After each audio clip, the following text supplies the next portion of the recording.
ತಪ್ಪಾಗಿದ್ಮೇಲೆ ಮತ್ತೆ ಕೃತಿನೋದಕ್ಕೆಲ್ಲ ಕಲ್ತ್ಕೊಂಡು ಮತ್ತು ನಮ್ಮ ಸರ್ ಡೈಲಿ ವಿಜುವಲೈಸೇಷನ್ ಅನ್ನೋ ಟೆಕ್ನಿಕ್ ಇದೆ. ಮೋಸ್ಟ್ ತುಂಬ ಪವರ್ಫುಲ್ ಟೆಕ್ನಿಕ್, ಅದನ್ನು ಡೈಲಿ ಮಾಡಿಸಿದ್ವಿ. ಅದು ಕೂಡ ಹೆಲ್ಪ್ ಆಯಿತು. ಮತ್ತು ನಾವು ಡೈಲಿ 8 ಗಂಟೆ ಓದ್ತಿದ್ವಿ. ಒಳ್ಳೆ ಟೈಮ್ ಟೇಬಲ್ ಸೆಟ್ ಮಾಡ್ಕೊಬೇಕು ಪ್ರಿನ್ಸಿಪಲ್ಸ್. ಮುಂದೆ ಏನಾಗಬೇಕು ಅಂತ ಮುಂದೆ IAS ಮಾಡಬೇಕು.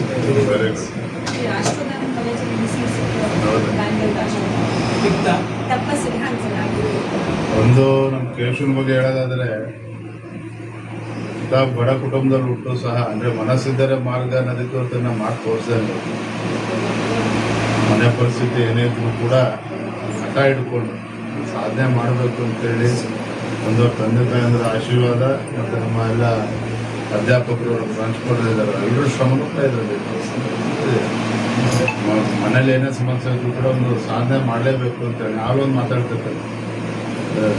ಸಾಧನೆ ಮಾಡಲೇಬೇಕು ಅಂತ ಹೇಳಿದ್ರೆ ಬಡತನ ಯಾವತ್ತೂ ಕೂಡ ಆಟ ಬರೋದಕ್ಕೆ ಸಾಧ್ಯ ಇಲ್ಲ. ಅದಕ್ಕೆ ಇವರು ಕೂಡ ಏನು